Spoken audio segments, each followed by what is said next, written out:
اللہ کہتے دل دیے سمجھتے نہیں، آنکھ دی دیکھتا نہیں، کان دیا سنتے نہیں، جانوروں کی طرح، بلکہ جانوروں سے بھی زیادہ گئے گزرے غافل، کہ دیکھنا تو اتنا زیادہ ہو گیا کہ لاکھوں میل کی آدمی دیکھ لیتا ہے مشینوں کے ذریعے، اور عقل کا دوڑانا اتنا ہو گیا کہ ایٹمی طاقت بنا ڈالی اور بڑے بڑے راکٹ بنا ڈالے، لیکن اس کے باوجود اللہ کہتے ہیں جانور ہے۔ کیوں؟ کہ اس نے موجودہ نفع نقصان کو دیکھا، دنیا کے نفع نقصان کو دیکھا، اس نے اللہ کو نہیں پہچانا۔ اگر اللہ کو پہچانتا تو مرنے کے بعد والی زندگی کا اسے فکر ہوتا، دنیا کے اندر یہ ڈھنگ سے چلتا تو دنیا کے اندر بھی اللہ کی غیبی مدد آتی، جیسی نبیوں پر آئی اور جیسی نبیوں کی بات ماننے والوں پر آئی،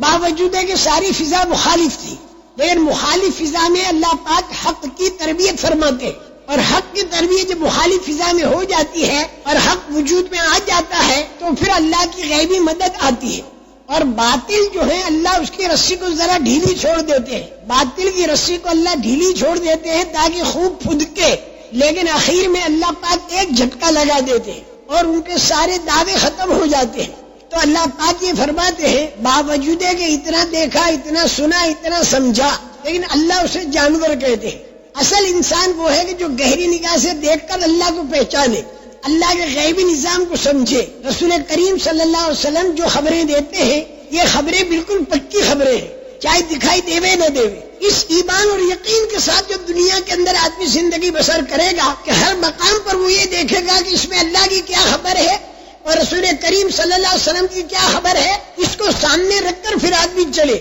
صرف دنیا کو سامنے رکھ کر قدم کو نہ بڑھاوے۔ اس لیے پوری دنیا جو ہے یہ اللہ کے نزدیک بالکل کھیل ہے، اور پوری دنیا جو ہے اللہ کے نزدیک دنیا کی زندگی دھوکے کا سامان ہے۔ اللہ تعالیٰ فرماتے ہیں کہ ہر جاندار کو موت کا مزہ چکھنا ہے، موت کے پل کے اوپر سے ہر ایک کو گزرنا ہے، پورا پورا بدلہ ملے گا قیامت کے دن۔ قبر کے اندر بھی تھوڑا بہت بدلہ تو ملے گا، جو مجرم ہوگا اس کو سزا ہوگی قبر میں، اور جو فرما بردار ہوگا اسے نعمتیں ملیں گی قبر میں۔ لیکن قبر کی نعمتیں اور قبر کی تکلیفیں جب آخرت کے اندر جو نعمت ملے گی فرما بردار کو، اور آخرت میں جو تکلیف آئے گی نافرمان کو، اور قیامت کا دن جب آئے گا تو یہ نافرمان جو قبر کے اندر عذاب کے اندر رہا تھا، اس کو قبر کا عذاب اور قبر کی تکلیف ایسی معلوم ہوگی جیسے کسی نے خواب کے اندر تکلیف کو دیکھا ہو، اور جاگنے کے وقت میں تھانے دار نے اس کو وارنٹ دکھا کے پٹائی شروع کر دی، تو وہ کہے گا کہ اچھا تھا اس سے تو میں خواب کے اندر کی تکلیف ہی دیکھتا رہتا۔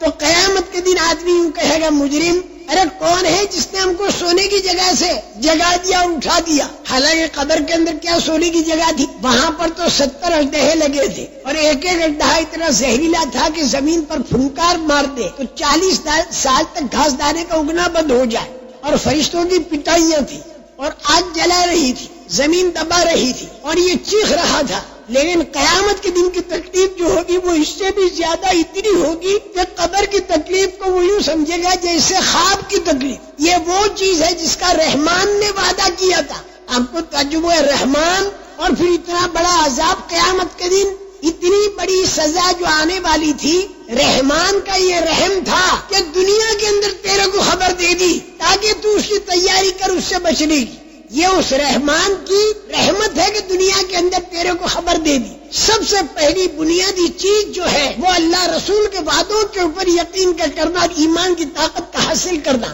اللہ کی قدرت کا یقین کرنا، کلمے والا یقین جس کے دل میں ہوگا، بار بار اللہ کو بولنا، بار بار اللہ کو سننا، اللہ کی قدرت کا بولنا اور اللہ کی قدرت کا سننا۔ اللہ کتنے بڑے قدرت والے ہیں، بنا ہوا نور چاند سورج اور بتی کا، اس سے تو بنی ہوئی طاقت اور بنے ہوئے خزانے دکھائی دیں گے، لیکن اللہ کی طرف سے جو ہدایت کا نور ملے گا تو اس ہدایت کے نور کے ملنے پر پھر اللہ کی طاقت سمجھ میں آئے گی۔ جب یہ بات سمجھ میں آئے گی تو فوراً آدمی کو ایک تلاش ہوگی اللہ کس طرح راضی ہو جائے تاکہ اس کی قدرت میری حمایت میں آ جائے، اور اللہ کے نعمتوں کے خزانے سے میرا تعلق کیسے ہوگا، ان باتوں کی تلاش میں یہ آدمی پڑ جائے گا۔ چنانچہ انبیاء کرام علیہم السلام نے اسی بات کو ڈنکے کی چوٹ اچھی طرح دعوت دی اس کی، اور اس کی دعوت آج ہمیں بھی پوری دنیا کے اندر دینی ہے۔